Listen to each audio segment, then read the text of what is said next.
Good afternoon. I'd like to welcome everyone to the Committee on Government Oversight and Reform and the Subcommittee on Transportation and Public Assets Subcommittee.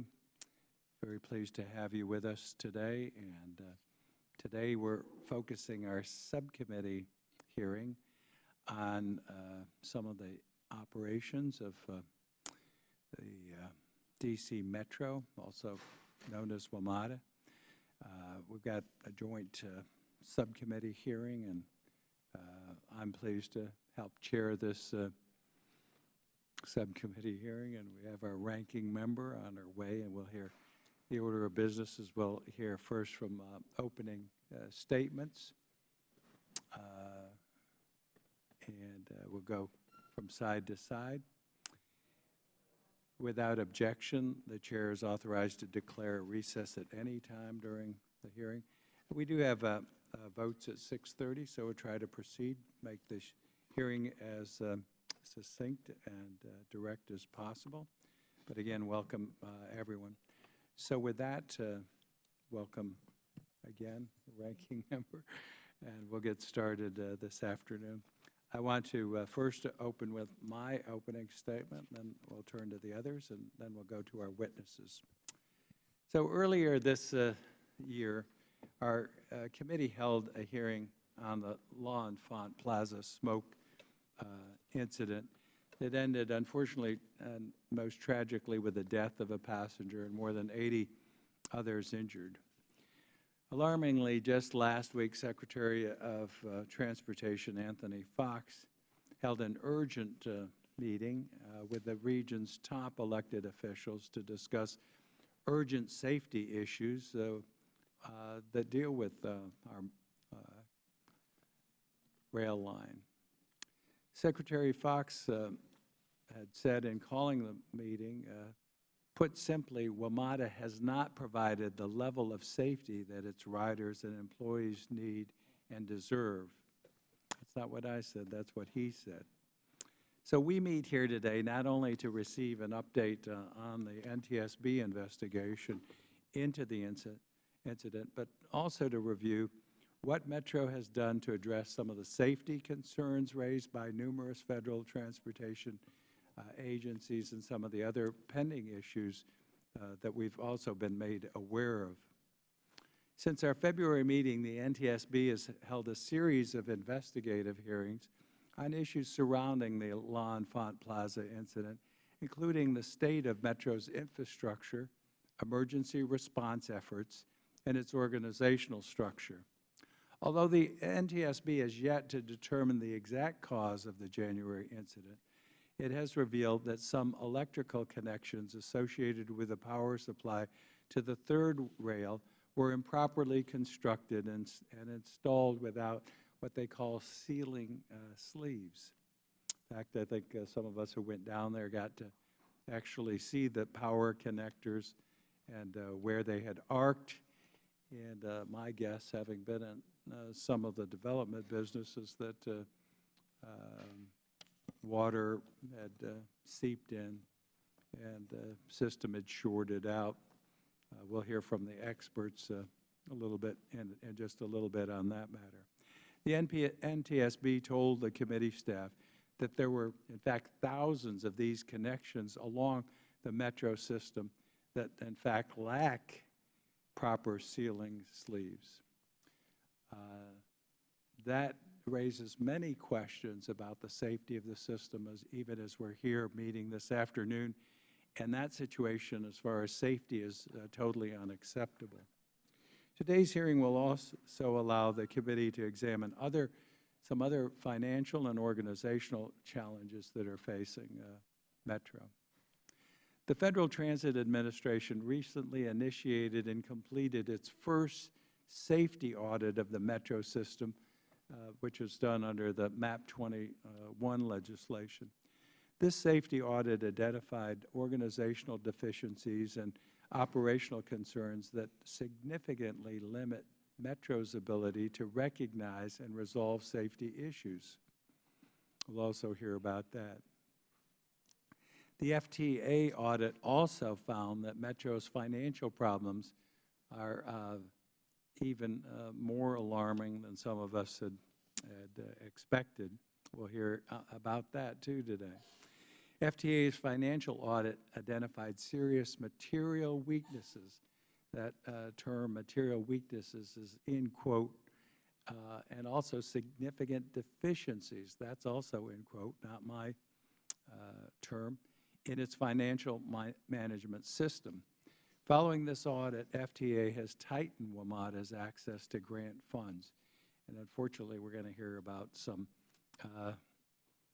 misuse, abuse, and improper procedures dealing with grants and federal funds. Metro also administers 5 pension funds and has over $1 billion in unfunded pension liability. In addition to this extreme financial condition, the committee also has concerns that Metro's Inspector General lacks the proper and should be complete independence. Metro's IG reports directly to the board. However, the IG lacks the authority to audit or investigate the board. This is in contrast with who have that authority. And I heard one anecdotal report that the board took down actually a report that was somewhat critical and that should have been made public. So we'll look at the relationship between the board and the IG. We also hope to get an update on Metro's communications and interoperability issues. These problems contributed to the uncoordinated response to the La Enfant Plaza. They still exist, and this is unacceptable given the time we've had from that incident and nearly 14 years since the terrorist attacks of September 11th, the various funds and time frames that have been given to WMATA to make certain that our first responders and communication system do have interoperability and can keep us safe. Right now, the system, I would say, is unsafe for both passengers and employees, and proper action to correct that has not been taken. One of the things that concerns me, too, is I sent to WMATA a letter. It wasn't just me, it was other members of Congress, to the interim general manager, and we'll ask about this. Had some specific concerns that we outlined, asking for specific responses to actions. We still haven't gotten a response. I got a response that they would be responding. In fact, they were going to meet with our folks, it says in their response to me, to give us the proper responses we asked for. WMATA and wireless representatives are scheduled to meet again the week of July 13th. That did not occur that I know of.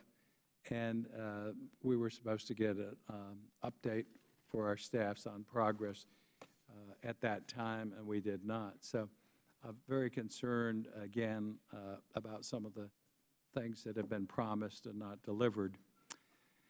The D.C. Metro is one of the most important transit systems in the country. It not only serves millions of federal employees and other daily commuters, but it also helps our constituents move throughout the Capitol when they come to visit.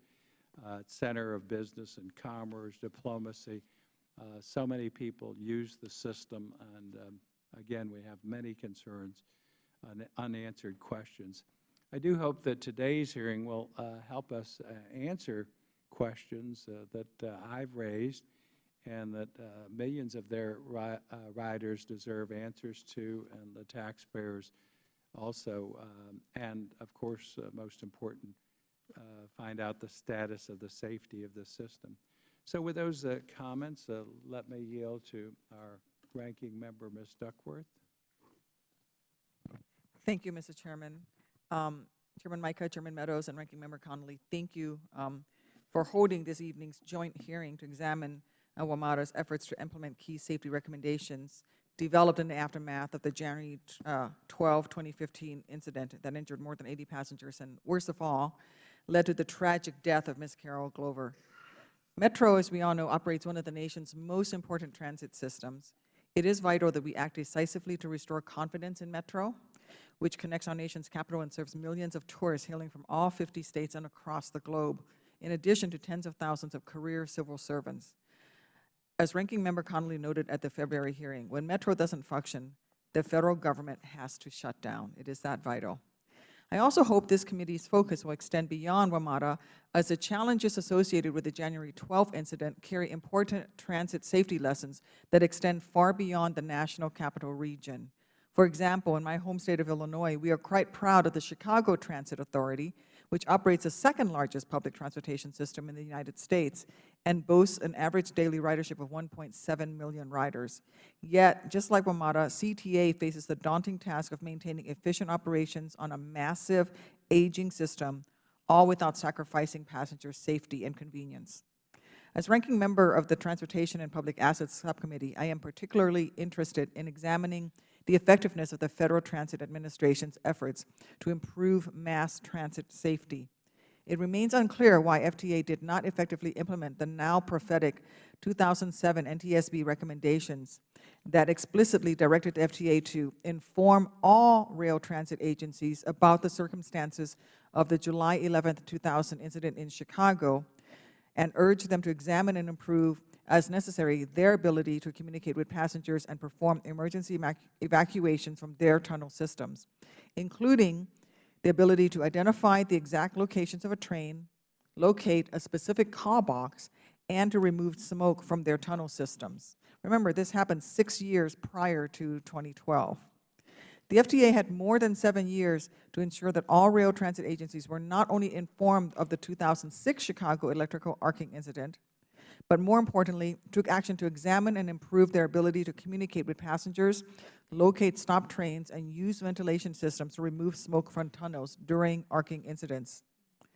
The January 12th accident is a wake-up call to America's entire rail transit system that ignoring the NTSB recommendations can have deadly consequences for our constituents. We must not allow this to happen again. I look forward to examining with NTSB Vice Chairman Dinzar what specific policy and oversight action Congress can take to ensure that federal entities such as the FTA fully accept and effectively implement NTSB safety recommendations. While it's not possible to completely eliminate risk from a transit system that is full of unforeseen and uncontrollable factors, Congress can ensure rail systems across the country will learn from past mistakes in other parts of the nation. With that, I yield back. Thank you, Mr. Chairman. Thank the gentlelady, and we'll recognize the Chairman of Subcommittee on Government Operations for his opening statement. Thank you, Mr. Chairman. Thank each of you for being back with us. As you know, in mid-February, we had a joint subcommittee hearing to discuss the safety of the Washington Metropolitan Area Transit Authority, better known as WMATA to most folks. As we look at this, one of the things that we hope to hear today are the improvements, where we've come from that particular time to where we are today. What are some of the progress that we can celebrate? What are some of the impediments that perhaps that we can help alleviate so that the second busiest rail system in the country can enjoy not only safe but reliable travel? Over the last 6 months, I think the Metro has had more than 79 delays that have lasted 30 minutes or longer. This is more than they had over the same period for the last 2 years. So when you have that, it doesn't sound like we're making progress. And from Metro riders all over Capitol Hill, we get to hear about it. In fact, someone in my own office told me about the experience of being stuck on the Metro for over 3 hours with smoke filling. It sounded like we were having the same kind of incident all over again, except this time it didn't relate in a death. But I don't know that we've learned a whole lot from where we've been, and I don't know how we can make it that much more of a priority. So my encouragement to each of you is, as a board, we need to make sure that we get a general manager. To have 10 months go by without a general manager to operate this system is really inexcusable and certainly doesn't suggest that it's a priority. With that being said, it is also puzzling to me how with FTA coming in and finding lack of controls, financial issues, I guess is the best way to put it, how we could have an unqualified audit year after year and then all of a sudden have this pop up. So I look forward, Ms. Liu, to hearing from you on why this continues to persist. How can we help? Mr. Chairman, I know we are sensitive on time, so I would ask that my full written record be submitted to the record. Without objection, and we will leave the record open for a period of 10 days without objection, so ordered for additional statements, And I yield back. submissions.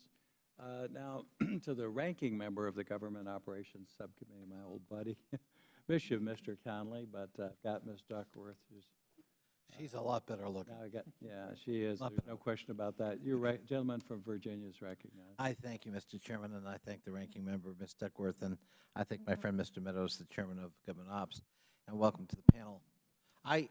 First of all, let me ask unanimous consent that the full statement of our colleague, Chris Van Hollen, who represents part of the National Capital Region and obviously represents a large chunk of Metro, be entered into the record. Without objection. I thank the chair.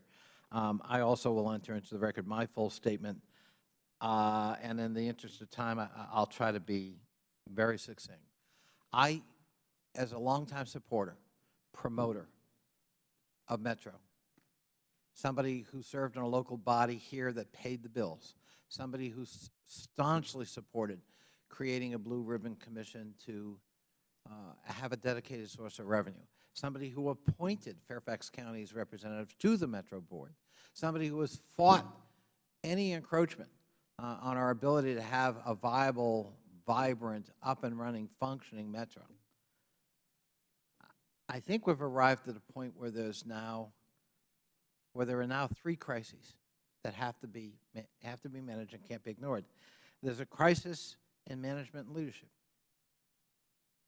All 4 reports coming out or in progress underscore that.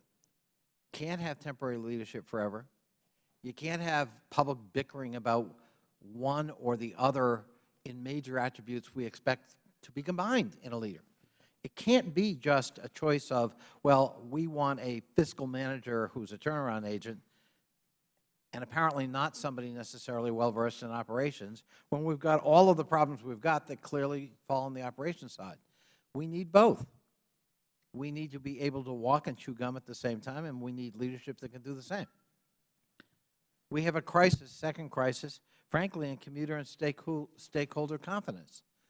After the drip, drip, drip of the last number of years, I think the commuting public has real questions about what's going on at Metro and how, not only how it's managed, but frankly, whether the people who serve Metro in all capacities have the competence to do so. We had a tragic incident the other day of violence. I am old enough to remember our boasting about the fact we hadn't had a single crime in our Metro system. Now we have a murder on a car in front of the public. How in the world could that happen on a well-run Metro system in the nation's capital? To say nothing of the arcing incidents and the earlier incident Ms. Duckworth made reference to a number of years ago, I think we have real work to do to restore public and commuting confidence and stakeholder confidence up here and in the compact members. And finally, there's a crisis in safety. Is this a safe system? How in the world could some things be overlooked? Is it just a culture of reaction? So when something happens, we respond to it, as opposed to a proactive culture that is integrated with safety concerns in everything we do and say. Every time we have a meeting, that's on the agenda, implicitly and explicitly. If not, why not? This is the nation's capital. We serve the federal government. We serve the population of the region. We serve 12 million annual visitors who come here every year. What is it we think our responsibility is to that commuting public? How could we allow safety to deteriorate the way it seems to have deteriorated? And I speak not as a critic of Metro, but as an advocate for it. I want more resources, not few resources. Because I happen to believe, warts and all, Metro is one of the most significant regional agreements we've ever had. And it has some real limitations, not its own fault. But that which is within our control, we need to account for ourselves. So I'm looking forward to this hearing, Mr. Chairman, and I come at it with a sense of real disappointment in events of the last few years, and especially the last year, and I hope we can have some answers here today.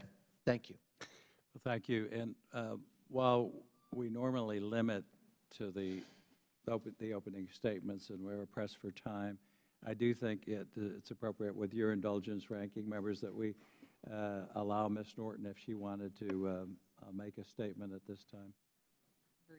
And in light of members' times, I would appreciate your going to questions. Okay. Well, thank you. Again, the district is such a principal in this, and we will allow plenty of time for questions. Now let's recognize our panel of witnesses. I'm pleased to welcome the Honorable Bella Denzar, Vice Chairman of the National Transportation Safety Board, Mr. Jack Requa, and he is the Interim General Manager and Chief Executive Officer of Washington Metropolitan Area Transit Authority, Mr. Dennis Adsika, and he is the Chief Financial Officer of the Washington Metropolitan Area Transit Authority, and also Ms. Helen Liu, Inspector General of the Washington Metropolitan Transit Authority. Welcome. This is an investigations and oversight panel of Congress, and our committee and subcommittee swear in all of our witnesses. So if you would stand, please, and be sworn. Raise your right hand. Do you solemnly swear or affirm that the testimony you're about to give before this joint subcommittee hearing of Congress is the whole truth and nothing but the truth? Let the record reflect the witnesses answered in the affirmative. We do try to limit you to 5 minutes. If you have lengthy submission, we'll make it part of the record or data that you'd like included in the record. So with that, let me first recognize the Honorable Bella Denzar, and she's Vice Chairman of NTSB. Welcome, and you're recognized. Thank you, Mr. Chairman. Good afternoon, Chairman Mica, Chairman Meadows, Ranking Member Duckworth, Ranking Member Connolly, and members of the subcommittees. Thank you for inviting me to testify today on behalf of the NTSB. As you're all aware, the NTSB is conducting an investigation of the January 12th electrical arcing and smoke accident near WMATA's L'Enfant Plaza station. Before I begin, I'd like to offer, on behalf of the entire NTSB, our deepest condolences to the victims of this tragic accident and to their families. Since the subcommittee's last hearing on WMATA, at which NTSB also testified, we've learned that some electrical connections associated with the power supply to the third rail were improperly constructed and installed without sealing sleeves, which can allow moisture and contaminants to come into contact with high-voltage conductors. We identified this problem when we examined the electrical components from a smoke event that occurred in the tunnel near the courthouse station on February 11th. We issued a recommendation to WMATA to promptly develop and implement a program to ensure that all power cable connector assemblies are constructed and installed in accordance with the engineering design specifications, which includes installation of these sealing sleeves. It's important to note that we have yet to determine whether this deficiency was a cause or contributed to the January 12th accident. But this lack of sealing sleeves can increase the risk of electrical arcing. This is NTSB's fourth recommendation to WMATA as a result of the accident. The 3 urgent recommendations we issued to WMATA in February concern ventilation, and details can be found in my written testimony. As part of our investigation, as the chairman indicated, we held a 2-day public hearing to examine 4 issue areas, including the state of WMATA's infrastructure, emergency response efforts, WMATA's organizational culture, and the FTA and Tri-State Oversight Committee's efforts to address public transportation safety. Witnesses from various parties provided insight on what happened, and relevant organizations, including the FRA, Montgomery County Fire and Rescue, Metro North Railroad, and the UK Office of Rail Regulation, gave their outside perspective on the larger questions raised by the accident.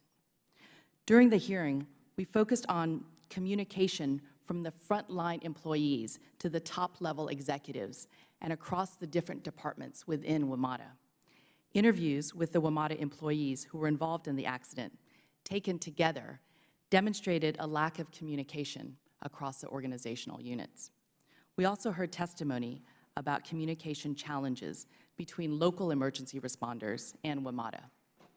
Witnesses acknowledged that WMATA still has ongoing challenges in improving its safety culture.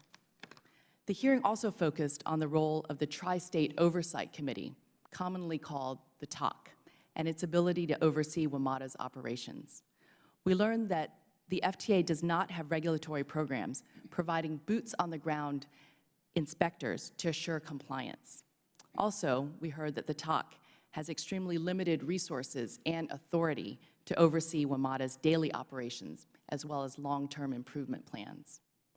The L'Enfant Plaza accident highlights the NTSB's longstanding concerns regarding the safety of both the WMATA system and mass transit safety systems nationwide. Millions of people take mass transit every day. I am one of them. I care about the safety of public transportation as an NTSB board member, as a public health scientist, but also because I depend on Metro every day to get around our nation's capital. The advantages of efficient mass transit can't be overstated, but mass transit also must be safe. This is why it is so important for WMATA and other mass transit agencies to identify, to prioritize, and to mitigate the safety risks that threaten their operations, and therefore threaten the safety of the American public. Our investigation is ongoing. We're analyzing information from our investigative hearing and the extensive factual materials that we've developed in the last 7 months. We anticipate that our investigation will be completed next year, and we'll certainly keep you informed as it moves forward. Thank you for the opportunity to testify today, and I look forward to your questions. Thank you, and we'll get to questions when we've heard from all of our panelists. Now let's hear from the Chief Executive Officer of Washington Metropolitan Area Transit Authority, Mr. Jack Requa. Thank you. Chairman Mica, Chairman Meadows, Ranking Member Duckworth, Ranking Member Connolly, Congresswoman Norton, members of the subcommittee, thank you for the opportunity to testify today. My name is Jack Requa, and I am the Interim General Manager and Chief Executive Officer of the Washington Metropolitan Area Transit Authority, known as Metro. My testimony will focus on several topics, including safety actions that Metro has taken immediately after to address both the January 12th incident and the recently concluded safety management inspection by the Federal Transit Administration, and also the board's search for a permanent general manager and chief executive officer. Regarding safety progress, last month, the National Transportation Safety Board held its hearing on the January 12th incident near L'Enfant Plaza Station. For the family of Ms. Glover and all of us at Metro, reliving the events of that day was difficult. However, the process is important to fully understand what happened in order to prevent it from happening again. But I want to assure you that we are not waiting for the NTSB's final report to work on making the system safer. Work is already underway on 14 early actions to improve safety, emergency response, and the system's state of good repair. These actions were identified as part of Metro's own collaborative review with the NTSB, and it's important to note that these are not formal recommendations from the NTSB. Additionally, we have embraced and already have taken steps to address the 4 recommendations issued by the NTSB since January 12th. We have completed inspection of all our vent shaft fans in the Metro Rail system, and we have already started work to address the most recent NTSB recommendations dealing with the power cable assemblies. I believe that the addition of the installation of the sealing sleeves on the power cable junction points is an important safety initiative and improvement to our construction methodology. I want to assure you that we will take whatever actions are needed to comply with any further recommendations of the NTSB when the final investigative report is released next year. Additionally, we have responded early to the Federal Transit Administration's 30-day deadline of its safety management inspection. To summarize, the FTA identified 44 findings for Metro Rail and 10 for Metro Bus, with a total of 91 recommended corrective actions. The FTA's findings mirror Metro's own inventory of concerns and provide important recommendations for improving Metro Rail and bus safety, many of which were already underway prior to the SMI. While we recognize that we have much work ahead of us, it was reassuring that the FTA acknowledged numerous safety improvements completed by Metro over the last several years, which include initiating a first-of-its-kind scientifically based fatigue management program for transit employees, establishing an enhanced roadway worker protection program, developing and carrying out a multi-year capital investment program to improve safety and reliability of equipment, infrastructure, and facilities, completing work to close out past NTSB safety recommendations, and developing an industry-leading program for confidential close call reporting. The report also recognizes clear and substantial progress since 2009 and that the system is safe. Addressing the issue identified in the FTA's safety management inspection is a top priority of Metro. As I mentioned, we provided the FTA with our initial response on July 13th. The next step is that we will meet with the FTA to review our initial comments, which will be followed by submission of a detailed plan to identify funding requirements within 90 days in full compliance with the FTA. We are transparent in our tracking and reporting of these corrective actions, with monthly reports made to the Board of Directors at public meetings. Mr. Anasiki will provide information on the progress we have made addressing the FTA financial management oversight audit. We have publicly reported on a monthly basis of our actions following FTA's financial management oversight report. First, we submitted our final response to the FTA as we committed to do so on June 30th, providing documentation for all 65 FMO corrective action plan items. While work is ongoing, these completed action items address all 45 recommendations made in the FMO report. With respect to one of the major recommendations, all 35 grants referenced in the FMO report have been reconciled and necessary budget revisions have been submitted to the Federal Transit Administration. 18 of the 35 grants are now completely drawn and formally closed. And finally, I want to update the Committee on Board of Directors search for a permanent general manager. With management gathered extensive feedback from the public, including riders, community advocates, business leaders, funders, and other stakeholders, the board has restarted the search. The scope of the search has been expanded to include candidates with financial management experience and those outside government and transit industry. The process is expected to be completed with a final selection this fall.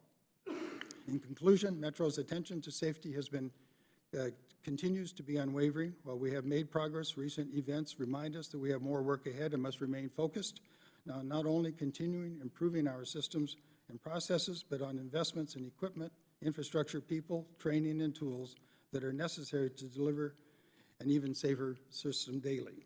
Thank you for allowing me to testify today, and I look forward to answering your questions. Thank you, and we'll go next to the CFO for Metro, and that's Mr. Dennis Ancika. You're welcome and recognized. Thank you, Chairman Micah, Chairman Meadows, Ranking Member Duckworth, Ranking Member Connolly, and members of the subcommittee. Thank you for the opportunity to testify today. My name is Dennis Ancika, and I serve as the Chief Financial Officer for Metro. I appreciate the invitation to come before you to provide a summary of where Metro is financially. Given the capital funding provided to Metro by the federal government, it is important that we provide you a clear update on Metro's financial condition. The federal funding that Metro receives each year is vitally important and represents about half of Metro's annual capital program. which is focused primarily on customer safety and service reliability. I would like to begin with an update on the Federal Transit Administration's Financial Management Oversight Report, which was provided to Metro on June 10, 2014. The report identified 9 findings, 5 advisory comments, and a total of 45 recommendations. In response to that report, Metro committed to 65 corrective action plans. And as Mr. Rickwell just mentioned, we are happy to report that as of June 30th, Metro has completed and submitted all 65 CAPs to the FTA. This significant milestone represents Metro's fulfillment of its commitment with respect to the FMO report. However, more work remains to be done, including completion of Metro's FY14 financial statements audit, which is significantly delayed in part due to the deficiencies identified in the FMO report. But as we have addressed these challenges, Metro's financial condition is beginning to stabilize, with sufficient cash on hand to meet vendor obligations. This also follows recent extension of Metro's lines of credit, as well as federal grant reimbursements totaling $375 million since the ECO restriction was imposed almost 16 months ago. As a result, Metro has repaid approximately half of the short-term debt originally incurred to manage liquidity following the federal grant drawdown restriction. And in the last 12 months, we have worked to improve operating efficiency and to revamp Metro's financial management. One significant action is the creation of the Office of Internal Control and Compliance, which is responsible for reviewing and monitoring financial management controls throughout Metro. This new office will provide objective assessments of Metro's compliance with financial management controls, with a primary focus on applicable federal rules and regulations necessary to ensure and preserve Metro's federal grant eligibility. In the coming months, we will build on the current framework to further strengthen Metro's internal control processes and results. And finally, recent ridership and revenues on Metro has been flat due to factors including regional economic changes, as well as the reduction in the Federal Transit Benefit Program. This year, Metro has utilized internal efficiencies to offset the negative revenue impact without increasing fares or reducing service. And we expect to balance or to end FY15 with a balanced budget without additional contributions from our jurisdictional partners. Without federal transit benefit equity, however, this will be much more difficult in the future. I would like to end, Mr. Chairman, by emphasizing that fiscal responsibility, including adequate, accurate, and timely financial reporting, is our top priority. Thank you again for the opportunity to testify here today, and I'll be happy to respond to any questions. Well, thank you, and we'll recognize last Helen Liu, the Inspector General of Metro. Welcome, and you're recognized. Good afternoon, Chairman Mica, Chairman Meadows, Ranking Member Duckworth, Ranking Member Conley, and members of the subcommittees. I would like to thank you for the opportunity to testify today. I am the first Inspector General appointed by the WMATA Board of Directors. Our office was authorized by a board resolution in 2006, and I began my tenure in May 2007. I report to the board and as such am independent of management. We conduct audits, investigations, and evaluations of WMATA activities to promote economy and efficiency and to prevent and detect fraud, waste, and abuse. We also have an oversight role over the annual financial statements audit and the single audit of major federal programs. These audits are performed by an external audit firm. I will now highlight our work, both completed and planned, on rail safety and emergency responsiveness at WMATA. Regarding rail safety, OIG performed a controlled self-assessment of employee safety in WMATA's Office of Track and Structure Systems Maintenance in 2010. The objectives of the CSA were, 1, examine the effectiveness of safety internal controls from the employee's perspective, and 2, find solutions that will help eliminate or reduce preventable rail-related accidents. The results indicated employees did not believe WMATA provided them a safe working environment. The issues brought to OIG's attention during the CSA fell into 3 categories. 1, the work environment was not safe. 2, training was not adequate. And 3, communications were not effective. We made 19 specific recommendations to management. These have all been closed out, and we have not performed any follow-up work since the CSA was conducted. On the subject of emergency responsiveness, OIG has issued several reports that identified internal control weaknesses in WMATA's rail system. For example, we issued an alert memo in August 2010 to management identifying a serious internal control weakness in WMATA's accounting for keys to mission-critical areas. In an April 2013 audit report, we identify a matter of concern relating to the need to update the Metro Rail emergency response maps located in selected Metro stations. In September 2014, we issued an audit report noting access to train service rooms were not adequately controlled. While management concurred with the aforementioned findings and recommendations, they remain open as of June 30, 2015. On a separate but related note, the Federal Transit Administration recently issued a Safety Management Inspection Report, which identifies some of the same concerns and issues we identified in our CSA and our audits.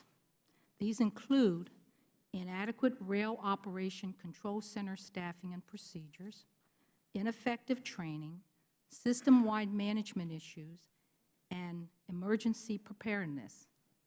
OIG has received safety-related complaints and allegations via the OIG hotline. Since our inception in 2007, we have issued 11 reports of investigation involving rail safety. Our investigations did not substantiate any of these complaints. We currently have 5 ongoing safety-related cases. We initially planned to conduct 2 safety-related performance evaluations, specifically WMATA's Safety Management System and WMATA's Railcar Preventive Maintenance Program. These have been deferred as a result of the FTA Safety Management Inspection and the NTSB investigation of the L'Enfant Plaza incidents in January this year. In summary, OIG has identified areas for improving rail safety and emergency responsiveness at WMATA. While WMATA has made progress in these areas, more work is needed. I would like to really reiterate something we stated in our CSA, which I believe still holds true today. It is critical top management at WMATA provides support and demonstrate commitment to establishing a safety culture that listens to its employees and, if warranted, act on safety concerns in the most expedient manner possible. Top management also needs to carry out and enforce applicable safety laws, regulations, and WMATA safety policies and procedures. This concludes my prepared testimony, and I'll be glad to answer any questions you and the members of the subcommittee may have. Well, thank you, and we'll get right to questions. First of all, to the NTSB representative, it appears, and you cited in your testimony that that it may be possible that the accident was caused by not having these seal sleeves, and that water could have penetrated, shorted, arced. Is that sort of your preliminary finding? We actually don't issue any preliminary findings, but But that's a you just- possible cause. But you also, did you alert WMATA about this issue? Yes. So whenever we find any concern, safety I know, concern, I mean, we immediately I'm we not immediately issue that safety technical. I went recommendation. down and looked at it, the very large Yeah, wire thank you connector. for coming and seeing our labs. Yeah, and every member should get down there and see what's going on. It's great work, but it doesn't take a rocket scientist to see that it somehow shorted out. I assumed at the time I looked at it, it might have been water into that will arc.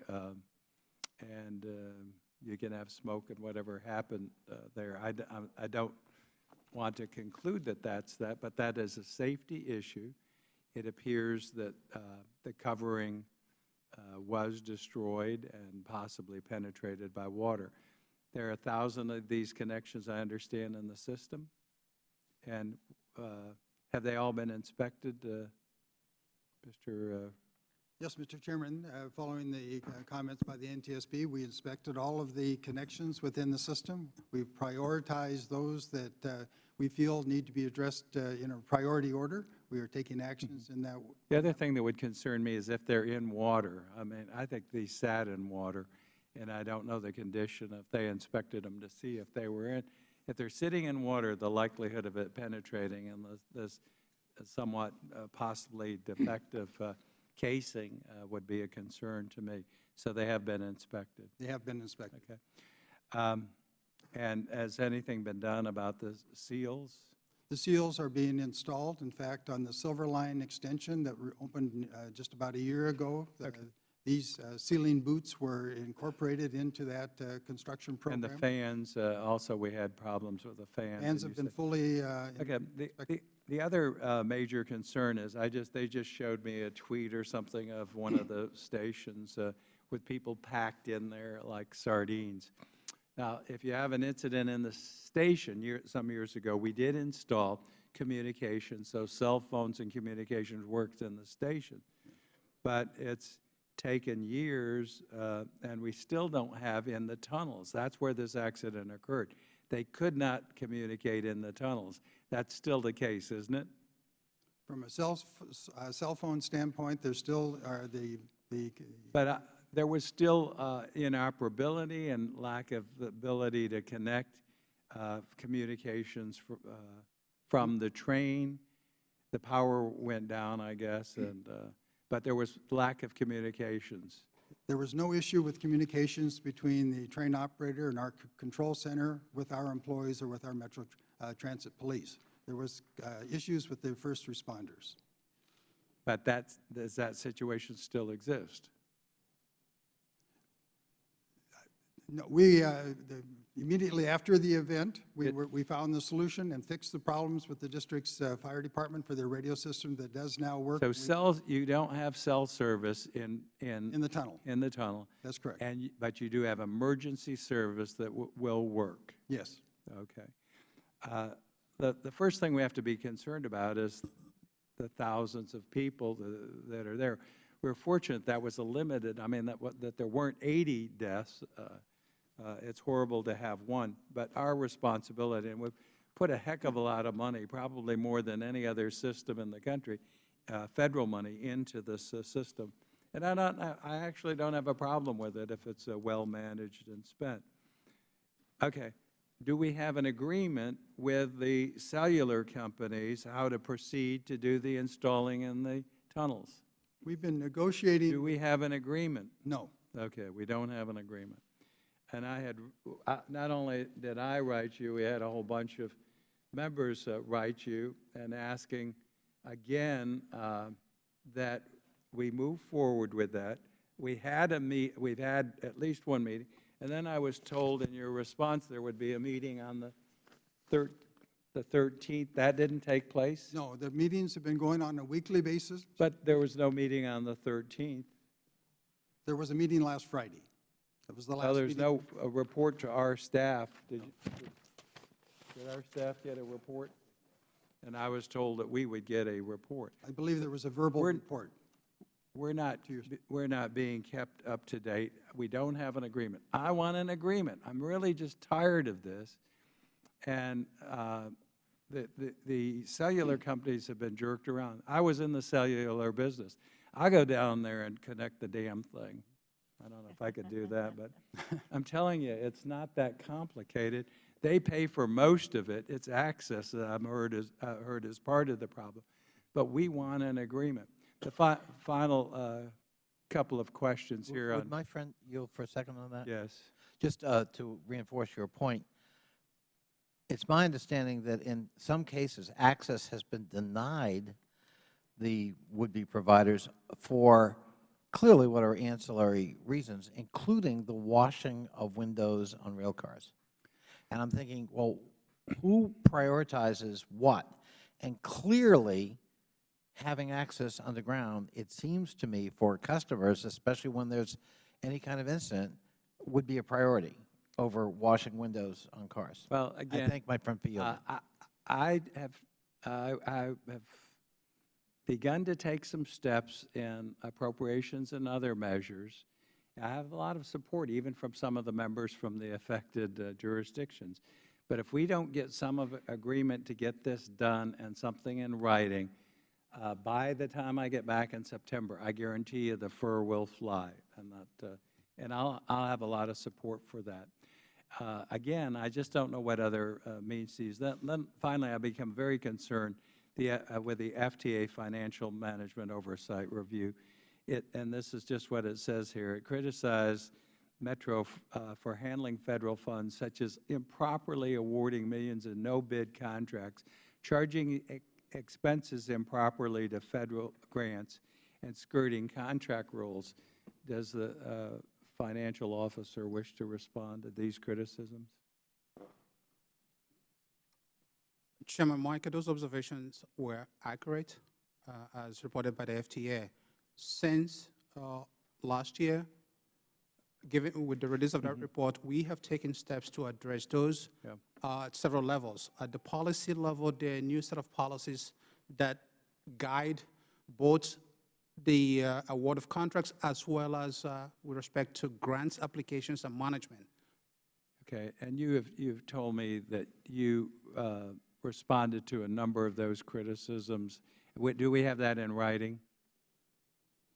Can you? Yeah, it was provided in writing to FTA, but we can you provide it to us? I'd like it to appear what your response to these criticisms.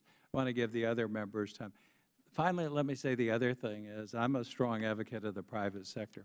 If this nonsense continues in the lack of management, the ability to get expensive management in place, I will work, and I think I can get support, to require that the operations and management be put up for bid and that it be given to operating company. There are management companies that can operate transit systems and take it out of the hands of Metro. They would still control it, pick the operator, but I'm fed up with the whole mess.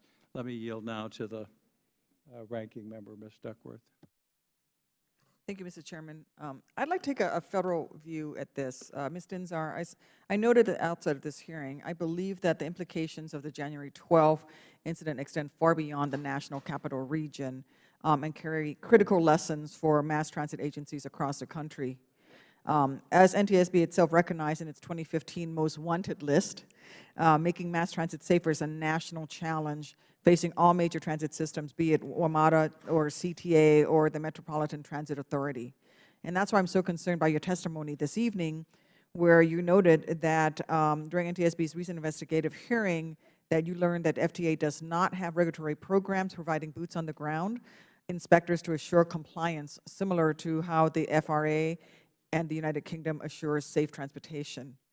In other words, post-MAP 21, FTA appears to possess robust regulatory authority on paper to ensure transit agencies implement important public safety reforms, yet it appears to lack the resources and programs to actually exercise such authority in practice. I'm especially concerned because, as the NTSB noted at our previous joint hearing, the NTSB is an investigator and not a regulator. You cannot make anyone do anything, to paraphrase Chairman Hart. Thus, it appears we have a critical gap right now between a strong investigator and regulator, between a strong investigator and a regulator that has much room for improvement. My question to you is, what specific policy or oversight actions do you believe Congress should take to ensure that FTA actually engages in compliance with true boots on the ground inspection programs? Thank you, Ranking Member Duckworth, for and acknowledging our most wanted list as well, because that's actually my issue, is make mass transit safer. So we appreciate that. And as you can see, we take that very seriously. As we stated in our response in proposed rulemakings, the NTSB is very encouraged by the increased safety authority that's been given to the FTA by the wisdom of Congress through MAP 21. But FDA obviously has more work to do in implementing this authority. So I think our role at the NTSB is to make these safety recommendations, and we hope that you will, as Congress, as a committee, continue to authorize as you see fit those, the authority to allow FDA to implement those safety recommendations as they come along. So we are in the business of looking at safety from each accident that happens, preventing it from happening again, giving you those in order to better inform you on how you feel in your wisdom as Congress to give the authority to FDA to act. You're being very politically correct in your answer, and I appreciate that. I think we still have a problem. Especially that wisdom part. Yeah. Well, I think you see from this panel, from the folks who are sitting up here, that we have a real passion to fix this, and we're frustrated. And we see that you're coming up with, you're part of a very strong investigative agency, and yet there's much room for the regulators, much room for improvement there. And we're willing to do something about this, and if we need to do that, we will. But it gets frustrating for me to know that in 2007, there was a known problem, that an incident happened in Chicago, and yet for 7 years, in 2006, for 7 years, nothing was done, and we knew what the lessons were. And I was, I'm also a regular commuter on the Metro myself. When I worked at VA, I commuted every day back and forth. And we can talk about elevators some other time. Personal pet peeve. But it concerns me that we have a loss of life here that maybe didn't need to happen. And for sure didn't need to happen. And I'm a pilot, and we say that aviation regulation is often written in blood, the blood of pilots and passengers. And I think that we're getting to that place with the mass transit system, and that bothers me and scares me that that's where we're headed. So I'll work with my colleagues and both our ranking members to see what else we can do. But the fact of the matter is, if we know that there are problems and we know what the fixes are, but no one's implementing them, and there's no way to verify and have boots on the ground to inspect that and make sure that we're putting these solutions in place, then we have a real problem here. And I think it goes even beyond the lack of leadership and the reliance on interim leadership. So we may have to do something here. I thank the chairman, and I yield back. Thank you, Ms. Duckworth. Mr. Grotham, our vice chairman, you're recognized. Sure. I have a question for Ms. Liu, and I don't mean to put you on the spot because it was Congress who kind of created your position and put you in the position you are, but hope you can answer these as honest as possible. Does your work plan have to be approved by the board in the first place? Is that correct? Yes, our work plan is, I do a work plan every year, and we submit it to the board for approval. And can you do any of your work without approval of the board? I'm sorry, what? Are you able to conduct any of your work without approval of the board? Yeah, there are times that we do an audit that may not be listed, but because it's urgent and needs to be done, in those cases, we let the board know that. Okay. Do you feel that your need for board approval, though, on your work plan, does that stifle your independence at all? No, it doesn't. Okay. It's true that before your audits have to be published and released, the board must sign off on them? What the board does is that before I can post a report on the website, it must be reviewed by the board, accepted by the board in order to be posted. Have you ever done any work that hasn't been accepted by the board or in which they request you make some changes to your reports? This requirement went into effect, I think, early this year, or I'm sorry, late last year. There has not been a report that we have submitted to the board for posting that they have denied us. Okay, but it's a relatively new thing, like as you submitted. It was sometime late last year. I can provide you the exact date Okay, later. 1 report, 3 reports, 5 reports? How many have you done since the new rules? I don't have the About- exact count. I can get that for you, too. I mean, there's lots, 10. But one thing I need to let you know is that we don't suggest to the board that every report we do is post. And I want to explain that. We do not post on our website attestations that we do. And attestations are where we review the pricing information of contract proposals or claims and modification, because those reports contain proprietary information, so we will not post those on the website. We also do not post investigative reports on the website. We also, for performance audits, and much of this is in the performance area, performance audits or performance evaluations, if they contain sensitive proprietary information or security information, we will also not post them on the. Okay, thanks. In October of 2013, initially, the audit of End Momentum, I think, was on the website and then removed. Do you care to comment on that, or why it was removed? It was removed because the contractor/subcontractor had problems with the report and the information that was contained in the report. So they hired a legal firm to let our management know that, and as part of the settlement of that, the report was taken down and a memo was put up. Okay. Just in general, as we deal with the overall board here, do you think your office should have the authority to investigate the board itself? That's not for me to determine. Okay, maybe it was an unfair question. Don't mean to. Well, let me, see, I come from a federal IG background, and I think what I like to do is point out the difference between a federal IG and a transit authority IG here. A federal IG doesn't report to a board. They coordinate and inform the cabinet secretary of their findings. They can investigate a cabinet member. They also have a council that advises that IG. And also, as you know, because I know IGs have come before this committee, they will report to the board on what they find. So they themselves are the last resort. They don't have a boss. I was created by a board resolution, as I mentioned, and the board resolution says I am independent of management, but I report to the board. So it's the board that determines my role and responsibilities. Okay, I'll give you one more follow-up. I really appreciate the Inspector General, and they're always, you know, when we have people testify, I always have such a high opinion of them.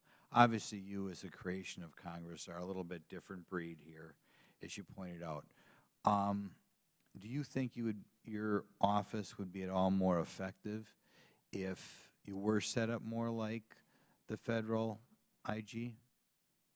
Well, our office, the board resolution that created us we model after a federal IG, but we don't do everything that a federal IG does, because we are not a federal IG. Okay, do you have a consul? I don't have an individual that has the council title. Okay, did you have one? I did. And The why- title was taken. Was taken away, do you know? And the reason why, the former general counsel took the title away. The former counsel felt she is the counsel for the authority, and I don't disagree with that.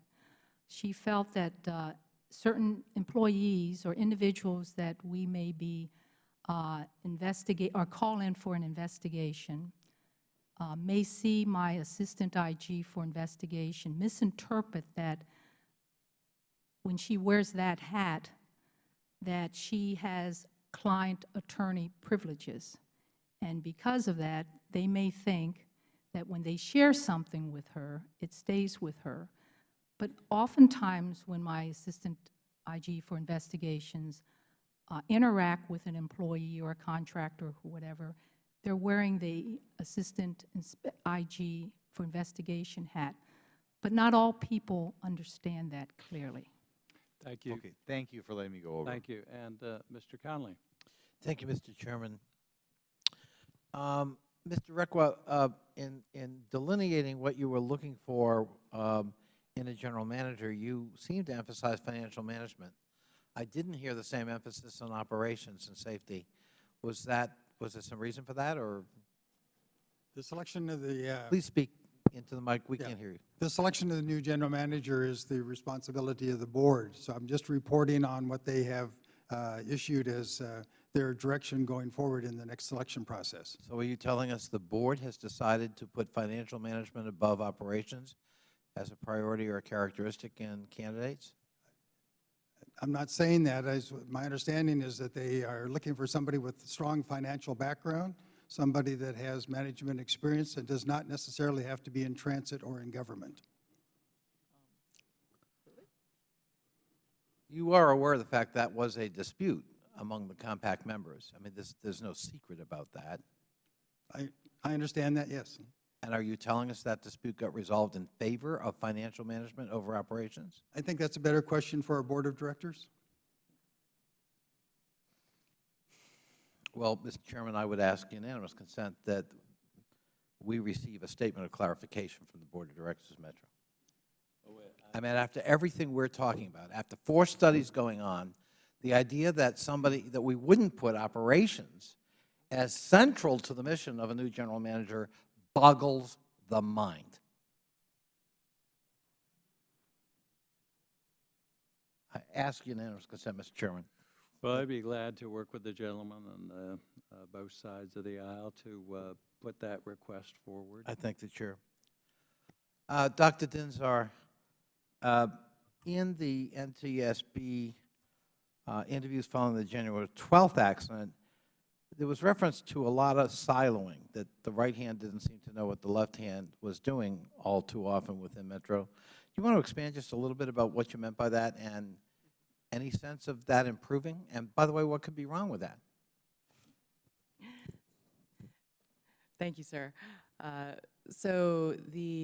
you for that question. So in our hearing, so I'm presenting the factual information because obviously the deliberation as a mandate from Congress must be done in a sunshine meeting, which we will have at the end of the investigation. But as your staff and you probably saw, there was repeated reference to insular forms of communication. So there wasn't a lot of communication between different departments within WMATA, and that was stated by several witnesses as well as through the interviews. And can that affect safety? So again, we wait for the deliberations for the ultimate public board meeting, but during the hearing, we did find that there was miscommunication because of this lack of communication between. So we asked questions about I personally asked a question about a smoke alarm, and there were different answers from different departments about different issues. So as you can see, when there are different responses to a fairly factual question, it shows that there is a lack of communication, which can affect safety. But that lack of communication is directly related to a management structure, how Metro is organized. If you got silos not talking to each other, that's not just a matter of communication. Communication, in a sense, is a byproduct of the management structure of the organization. That's what we're investigating. Yeah. The Tri-State Oversight Committee, when we were briefed by the FTA on its study, it cited the Tri-State Oversight Committee as a new oversight structure that will also be a player in oversight of Metro and its management and the safety issues. Have you reviewed the structure of the Tri-State Oversight Committee, and have you any views about what kind of role it could play in a positive way? So the Tri-State Oversight Committee, which they call the TOC, is being restructured. We had a witness who was the current chairperson of that testify at our hearing, our public hearing, and apparently it is being completely reorganized, but they did express as witnesses that they had very little authority currently. So I think that in the restructuring, they are planning to see if they can have greater authority for oversight. There wasn't, this is public record, so this was in the interviews, there wasn't much oversight or authority that the TOC was doing according to the witness. Let me just end by one editorial on that. I think sometimes it is forgotten how Metro actually is organized and paid for.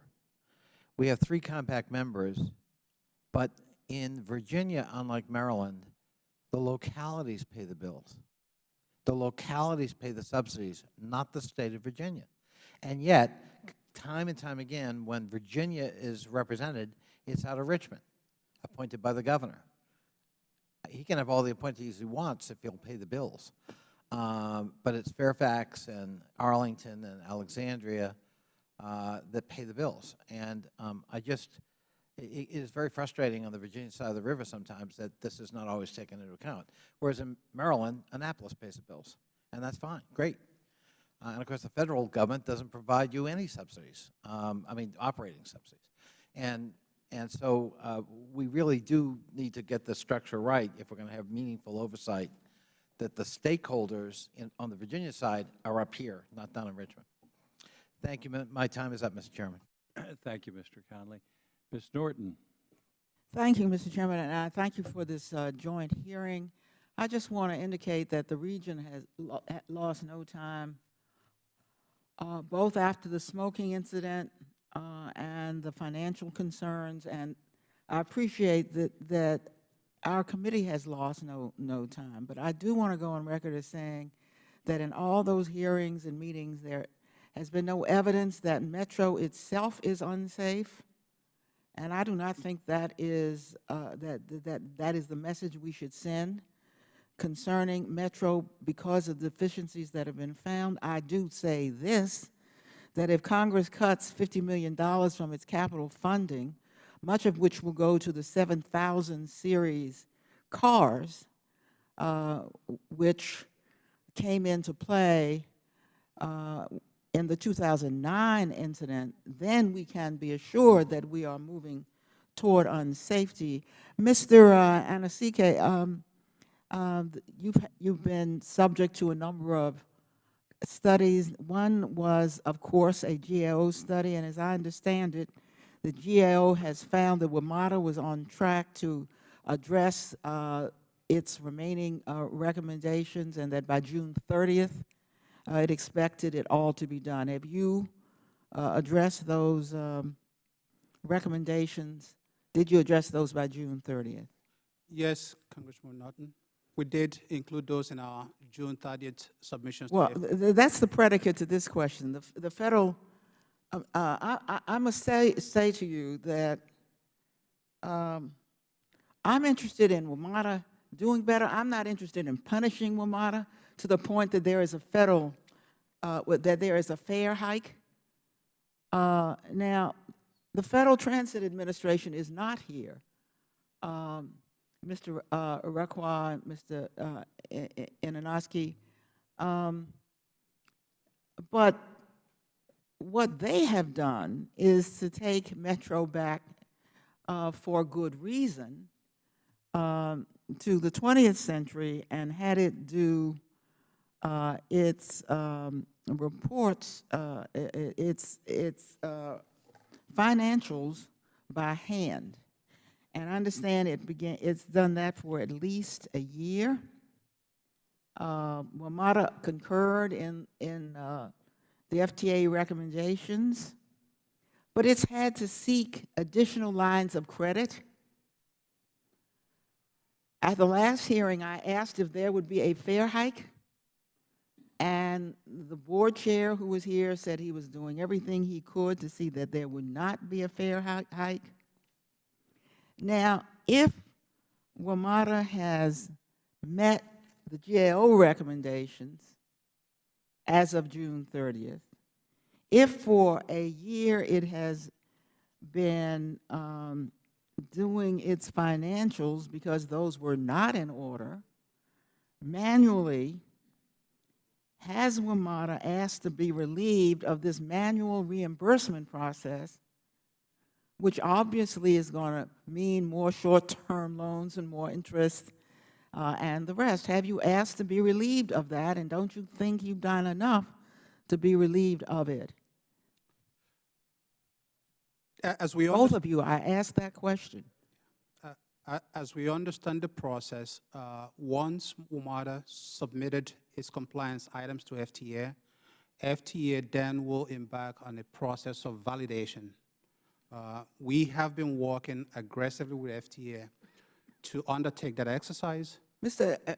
Anoski, the only thing that the GAO found that WMATA had not done among its recommendations was not establish the policy and related procedures for conducting periodic assessments of its financial management risks. Now, you testified, I'm looking at page, it's the last page, it has no number, that you say that Metro has created an Office of Internal Control and Compliance. Why isn't that the office that is responsible for what the GAO wants, a policy to establish policy and related procedures for conducting periodic assessments of financial management, et cetera? Why isn't that the office? That indeed is the office. What GAO is suggesting is that there ought to be additional structures around the internal compliance process, and I believe our response to the GAO is that we will be doing that. And as part of my testimony, I indicated that in the coming months we will undertake that exercise to comply with the GAO's recommendations. Well, I believe you have complied in establishing the office and in meeting all the GAO's recommendations. And I have to tell you, I'm not among the members up here beating WMATA across the head and shoulders. I have seen improvements. I think it ought to be given credit for improvements, but I have to ask you why you are allowing, both you, Mr. Rockwood, and Mr. Anoski, why you are allowing short-term borrowing instead of going back and saying, look, we've been on this for a year, we've been submitting these reports manually. If we did this the way we used to, we've been in compliance, you're costing us money. And it could mean a fare hike. And if you want to see some people who are going to be mad, they're going to ask you, why didn't you take action to make sure that there would be no fare hike? Is there going to be a fare hike? Metro's working constantly with the FTA to be responsive to their request, submitting invoices. We're getting funding back. Have you asked to be relieved of this manual submissions? I don't know that we've actually asked that question. Don't you think it would be appropriate to do so since you've been in compliance now for over a year? Are you prepared to say that there will be no fare hike, no increase in fare for Metro? The fiscal year 16 budget has no fare hike included in it or service cuts. Well, thank you very much. I'm sure that the public, it would be very pleased to hear that, because with short-term borrowing going on, interest accruing, I'm not sure that was altogether clear. Thank you very much, Mr. Chairman. Thank you, the gentlelady. Mr. Desalegn. Mr. Chairman, would you just allow me to clarify something before? On the gentleman's time. And you have time remaining. You had 2 minutes. You didn't. All right, just go ahead. real briefly. I'd be happy to. And then I'll go. No, I don't want to take. We won't take any of your time. I don't wanna I'll take give any of him your that time. I thank my friend. I just want to, in Mr. Requa's testimony, written testimony, so there was no understanding, essentially it says no transit experience necessary. Here's what it says. With respect to the search for a general manager, the scope of the search will include candidates with extensive financial management experience and will not require that the candidates have government or transit industry experience. A real confidence-building measure from Congress's point of view. I thank the Chair. Thank the gentleman, Mr. Desalegn. Thank you, Mr. Chairman. Ms. Liu, you mentioned in your comments that you found system-wide management problems. Is that correct? That was in the FTA. Would you comment a little bit more in your work? Did you find similar problems, and could you elaborate a little bit if you have? And I ask this in the context, as my memory serves me right, the last hearing we talked a lot, Mr. Requa, about the safety culture at the organization, and I'd like to associate myself with the comments by the ranking member, the similarity on this, in this organization to the Bay Area Rapid Transit District in my district is somewhat similar, and NTSB has done an investigation on an unfortunate situation where 2 of our employees were killed when they were on the line. So when you have a safety culture and when there's comments from FTA, Ms. Liu or Mr. Requa, maybe you could elaborate on them. When you look at system-wide management problems, as much as you've done really good work apparently on the corrective actions, you've got something much more difficult when you've got a safety culture and system-wide management problems. Okay, let me address your question. What I was trying to say is that when we did the CSA back in 2010, we identified 3 categories. We mentioned that the work environment was not safe, there were training was not enough training, not adequate, and communications. The FTA identified 8 categories. 5 of those categories were areas that had identified same issues and concerns that we had identified in the CSA. Now, you specifically asked about the category relating to system-wide maintenance issues. No, maybe I misunderstood. Management problems. Was it maintenance? No, it was maintenance. Okay, Yeah, I stand corrected. It was maintenance. Mr. Requa, maybe you could go to the safety culture, and also in last hearing, at least I took from that the relationship between management and rank and file was not as good as it should be, and morale was a problem. Could you maybe go into that a little bit and see if we've corrected some of those issues and what action the board's taken? Since the incident on the Red Line in 2009, a number of safety actions have taken place. The Board of Directors created a safety committee itself, so the board has a monthly meeting on safety. Management has created safety meetings in each of our facilities that are from our local standpoint, that report to a departmental standpoint, to an executive management meeting once a month where the general manager and all of his executive staff meet to address any safety concerns. We do surveys of our employees as to how comfortable they are in reporting safety concerns. Unfortunately, we're at 80%, and we want it to be 100%. As a result, or during the last years, not only does the IG have a hotline that employees can report concerns anonymously, so does safety, so does the general manager's office. And recently, we created a close call process so that rail employees can report their concerns to an independent agency that does a review and then addresses the concerns with management, and corrections are made. So we've taken a number of steps, but we still have more to go because we still want all of our employees to feel confident that they can report to a management person and get a response. And we continue in every effort that we can to improve that morale and condition of feeling comfortable that they can report. Doctor, in your comments about trying to make the entire transit system in the United States safer, do you feel as if the FTA has enough statutory authority to accomplish what I take from your testimony you feel very strongly about currently, or do they need additional statutory authority? Thank you, Congressman. We're very appreciative and encouraged by the authority that MAP 21 has given to FTA, and we're working with FTA, and we continue to issue them safety recommendations as needed to monitor the safety of systems throughout the nation.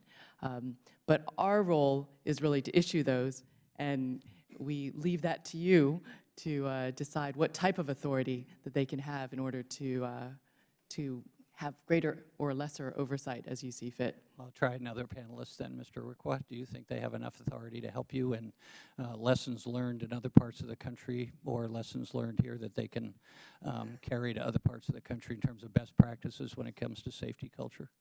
I'm not sure that I can speak to the authority that they have, but it certainly is informative for us to work with agencies outside of WMATA, either the federal agencies or other transit agencies, so that we can benefit from the progress that others have made in the areas of safety and other areas. And so we appreciate the opportunity to work with those agencies. Thank you, Mr. Chairman. Now you back.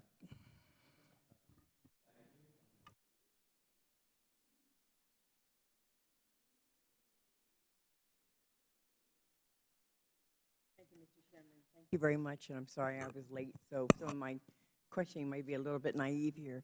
Couple of questions. The position that that's being recruited is the Chief Operating Officer, CEO, General Manager. What is that? General Manager, Chief Executive Officer, That's one person, that's one person. and that's the individual that the board is seeking to find that has strong financial responsibility or experience, but not transit operational experience. I think it is worded such that the person does not have to have transit or governmental experience. Doesn't mean that they can't have it. It's just Okay, how long have you been with the Transit Authority? 1998. Do you think that that's a unique, that there are unique skills that are necessary and experiences necessary associated with running a transit authority versus running anything else, Dairy Queen? My experience over the years has been that usually the lead person has transit experience, but our board of directors feel that, again, I think the board is better to address this question, but they have agreed on a modification to a scope of work for the new person. It seems that they may have decided upon a direction in which to go, but not necessarily have the information necessary to go in that direction, and need to be cautioned about what kind of leadership any transit authority, not just this one, but any kind of transit authority. I worked with the Transportation Department in the state of New Jersey, and worked with New Jersey Transit, and worked with, sort of other entities, and there was always this need for this specialized, high-level experience and training in the industry in order to be considered at the very top of the industry. I wanted to ask you about TOC. I don't know who to ask, though. I want to know what is supposed to be the role and responsibility of TOC, because there was a mentioning in one of my readings that TOC it's not clear as to what it's supposed to do. It's not clear on the range of authority. Dr. Yu indicated that TOC was indeed restructuring, and it says that TOC is not certified. So what would it be certified to and by whom? So what is its function, role, authority? What's TOC? Yes, Congressman, I'll take a stab at it. So it's that's the oversight, and the reason it's the TOC is because in other places it would just be the state safety oversight program, but here, because there's 3 jurisdictions, Right. so they are the ones authorized to have the oversight, and then they work together with FTA in order to, in our case, for our investigative hearing, to look at the safety efforts. So what does that mean to have oversight? Just to observe? It varies state by state. Okay. And so their reorganization is to try to establish more than just observation, but some authority in some way? That we don't know yet. We don't know what the new So organization. I'm not sure where I read this, but it was mentioned that TOC has not been certified. And I was wondering what that meant. By whom? For what? Does anyone have an answer to that question? Our experts here say that FTA would certify TOC Certify it to what? in Certify what? order to be an oversight program, but they have not been certified yet. And perhaps that's the reason they're reorganizing. But that's actually part of our investigation, is to find out exactly what TOC is doing and how that affects safety. And what it should be doing, and how it can be helpful, and what does this certification mean, and how does that relate? Would the gentle lady yield on that? every state is starting up these agencies. I'm not sure any agency has been certified yet, because they had to begin from the beginning. There was no jurisdiction on the part of metros across the country, safety jurisdiction at all. And so all across the country, they're in startup mode, and I'm not sure that any of them are ready for prime time yet. And Delegate Holmes Norton is correct that some have not been certified, but California, for example, has been certified. So there have been TAC equivalents, other state safety oversight that have been certified. I got a notice here that TAC had actually applied in 2013, but it still lacks its certification. So is that, who's not doing their job? That's one of the elements of our investigation. Okay, well, when you find out, it'd be helpful to share that with us. Thank you. Thank you, Mr. Chairman. Well, we do have people that we don't feel are doing their job, and there's still links missing. I feel a little bit more reassured that at least some of the inspection has been completed on these power connectors. When I saw that cable that it arced, it gave me great concern. And at least we have their word that those inspections have been complete. I am still very concerned that communications are lacking. There are some improvements, but lacking for the average passenger once they get out of the station and into the tunnel. So we still have that concern. And then today we have concerns raised by the FTA Financial Management Oversight Review of the mismanagement and some of the inappropriate expenditures of public funds. A great deal of that funding for capital improvements actually comes from Congress. It's one of the biggest, we're one of the biggest contributors, and I have no problem giving the District of Columbia, our national capital, the money to have the finest, most efficient service. But they also have to be accountable. So in the record, they will submit their responses to those criticisms.